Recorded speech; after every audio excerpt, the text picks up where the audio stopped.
Hey, Coach. Hey, DJ, can you give us your thoughts on the game first off? Yeah, probably tale of two halves at the end of the day.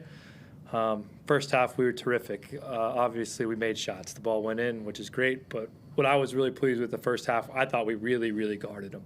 I think we held them to 2 or 4 points in the paint, 20% from the field. I think like less than single figures from 2. We were just really, really guarding the way we wanted to.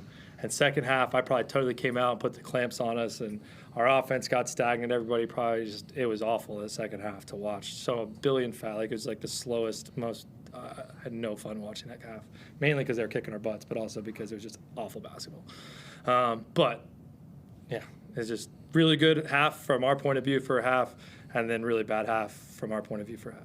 Was there an element of queuing the rack in the second half? Do you think they sort of was like, oh, we're home now? Yeah, I think that's probably it. I think there's a little fatigue. You know, we just came off a game the other night that probably played into tired legs a little bit. Our bench group wasn't as good closing as I'd hoped they'd have been.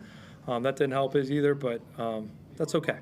We'll learn and we'll grow. We'll use this moment to get better. And again, I'll use this moment to get better. I think it'll be a great observation for what not to do with the lead when you're up 35 or whatever it was going into a half. So there was some, last year, pretty serious numbers the other way against the Kings. Was there any talk about that in the lead up to the game? And there was some synergy with it when we were sitting on the sidelines watching it going, well, this looks like what United did last year in the first half. Yeah, we tried to talk about it too much, so we wanted to exercise the demons. I certainly didn't think we'd come out and hand it back to them in the first half, basically the exact same way they did us. I was so disappointed when Lockie Barker hit that 3 to make it 6 in the second half. I wanted to hold them to under 5 and score more. Like we had 25. I wanted to beat their run because we were right there. Everyone talked so much trash on us last year after that game, and we basically put the same half on them. At least again, like I said, for a half this year. So. Again, I go back to the defense in the first half. That was where the game was won, and it was terrific in that first opening 20 minutes. What about from a player perspective, DJ? Was that motivation? Was that fuel? What happened last year? I know there's some different personnel, but there are guys that would remember what went on. Yeah, for sure. I mean, that was my first game back from an Achilles, so to come back and get smacked by 40 wasn't really a good taste in my mouth. And then.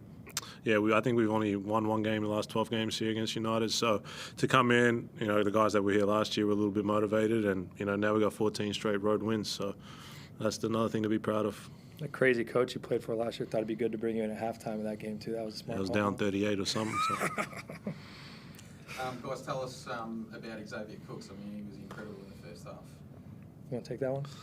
Yeah, he punched it on that man real bad. That's probably the best dunk I've ever seen. No, X is just a great all-around player. I mean, he can play point guard all the way through center. He's just really good at screening, rolling, playing defense, so long and athletic. So, no, X is a very big piece for us, and he shows up every game and plays his heart out. So, I'm lucky to play alongside a guy like that. Chase, can you expand on that a little bit? I mean, he sort of stuffs that one on Humphreys, and then the next play up the floor, he splashes a wing 3. Yeah, and then another one after that. Yeah, he was obviously just in the zone in the first half, feeling it. Fun to watch when he's going. I don't know if there's anybody that's more pleasing on the eye, at least from my value, to watch when he's at full tilt. The next, running in transition, doing the plays he does at the rim, making the passes he does. He's just elite, and he's a freaking joy to coach too. He's just such a fun person. He's a competitor. He brings the guys together. He's a gem. DJ, there's a lot of talk about through the week and whenever there's a lead up to a United-Sydney game of the Melbourne-Sydney capital city rivalry. Is that a feeling amongst the players? Like, do you go harder against United, or is there a feeling that, we really want to knock these guys off? I think we go in there every game. I mean, I think the league's so stacked with great players that no matter who we play, we're going to come against best talent. But, yeah, there's a little bit of motivation playing United. On my half, obviously, I'm from Melbourne, and I had a lot of family and friends come out and watch today. So I like to always get a win here, either against United or Southeast. So it's a big motivation for me. I'll ask you about Xavier's dunk. So you were right behind it. What did you see? A poster. I mean, that was like Deej said, I don't know if I've ever seen an in-game dunk on somebody quite like that live. Put that on a trading card. That's going to sell. Just the defense. So you mentioned, 90-plus points of the first 2 games. You mentioned the interior defense, but the perimeter was locked down as well. CG didn't see much airspace on the outside. So what did you see defensively? I saw DJ getting up into him. I thought, we have a defensive player of the game every game. DJ is going to be hard to beat with his defense on Golding through a lot of the night. I'll have to go back and watch the film, but yeah, I thought DJ was terrific. And just last one on Tim as well. When it was a game, the first quarter of the first half, I felt that his size, able to be on the glass. You've spoken about the different role that he's going to have, maybe you, DJ, but what have you seen from him so far, so early in the season? He just comes in and works hard. He's such a great wall-up defender. Like, it's ridiculous. Like, he jumps straight up. There's never a foul going to be called against it. If we do, we challenge him. We get it right. So, no, Tim's done an excellent job. It's actually so kind of hard to go against him in practice as well because he's just so long and he jumps straight up. So, yeah, Tim does an unbelievable job, and I'm happy to have him as a teammate.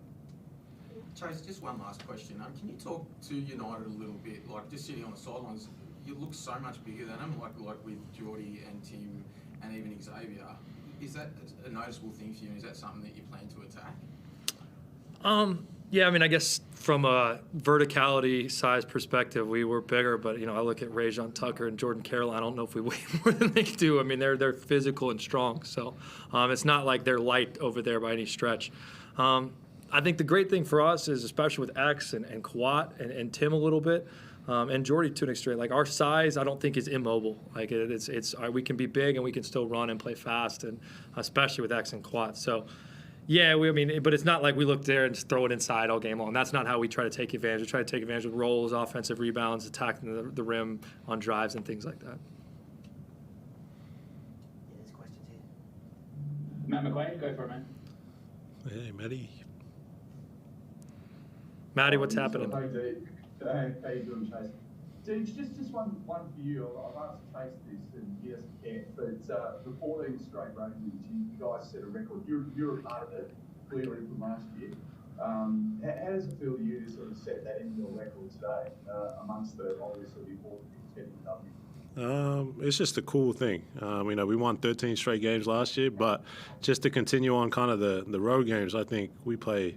I don't know why we play better on the road than we do at home. But yeah, it's incredible. Chase has come in and just done an unbelievable job emphasizing the defense. We've locked in, and I think guys are taking much more pride on that end. And yeah, I'm just happy to be a part of 14 straight.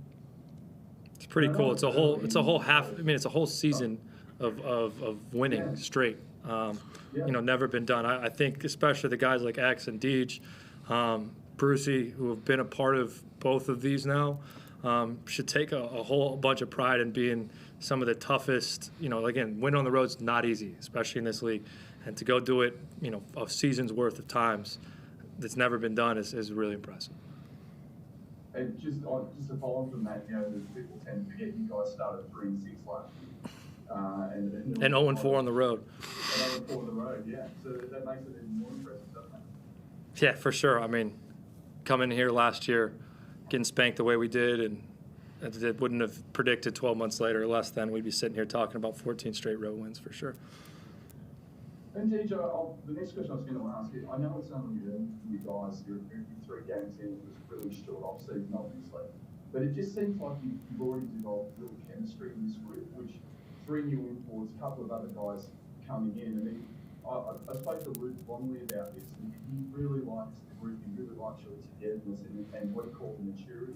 Do you kind of see that in the group so far? Yeah, for sure. And I think I see it more off the court than on the court. Like, if you can form a really good bond off the court, it translates so easily on the court. And I think we're playing really well together. The 3 imports have come in and just been unbelievable. Obviously, Derek, new to the league, unbelievable. Justin, defensive player of the year 2 years ago. Now he's come in. And then Tim, I'm glad to play with guys like that.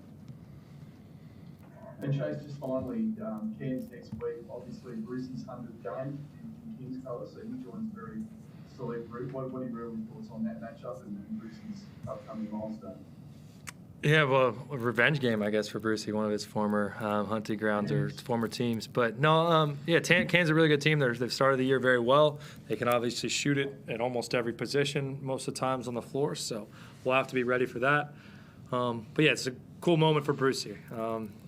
He's been a special part of this club for the last few years now. To get to see him be the first guy from Horsham to lift the ship last year, I know meant a lot to him, and to get him back is he's a huge part of who we are and what we do, and yeah, just love him to death. It was glad to see him have a couple go in today too. Thanks, guys.